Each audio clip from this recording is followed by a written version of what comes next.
Halo semuanya, apa kabar? Bagaimana belajar kalian di kurikulum Merdeka ini? Lancar, tidak ada hambatan? Atau adakah yang merasakan kesulitan dalam memahami pelajaran atau kecapean karena terlalu banyak tugas? Nah, mungkin ada dalam diri kita sebuah pertanyaan, kenapa sih kurikulum itu terus berubah-ubah? Sepertinya masih enak dengan kurikulum yang lama.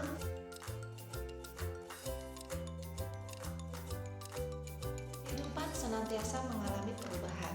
Demikian pula perkembangan ilmu pengetahuan dan teknologi begitu pesat. Hal ini berdampak dalam kehidupan kita. Kalau dulu kita hanya menyebutkan profesi-profesi seputar kedokteran, perawat, pilot, pramugari, dan sebagainya.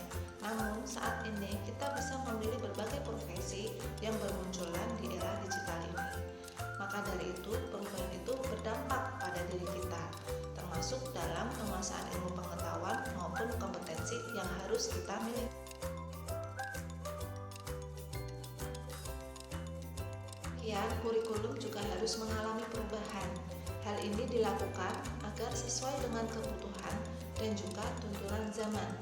Perubahan kurikulum ini berdampak pada strategi dan cara belajar kita.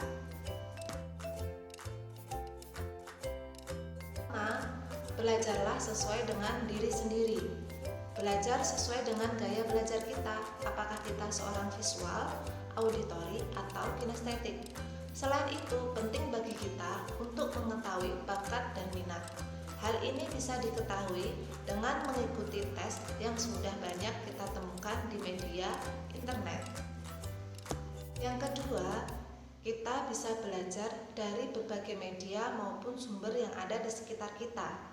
Jadi tidak hanya menunggu instruksi dari guru, namun kita bisa mencari sumber-sumber pelajaran misalnya dari internet, dari media sosial, maupun aplikasi serta platform belajar yang sudah disediakan baik oleh pemerintah maupun swasta. Yang ketiga adalah kita harus bisa mengatur atau memanajemen diri sendiri. Motivasi dan disiplin adalah kunci dari keberhasilan Merdeka Belajar. Ya, jadi ketika kita sedang belajar, jangan sampai kita terganggu dengan hal-hal yang kurang penting lainnya. Misalnya, kita belajar menggunakan media sosial. Tujuannya adalah belajar, maka kita fokus belajar, bukan mencari hiburan. Demikianlah tips Merdeka Belajar yang saya berikan. Semoga bermanfaat. Terima kasih atas perhatiannya. Selamat belajar. Sukses selalu.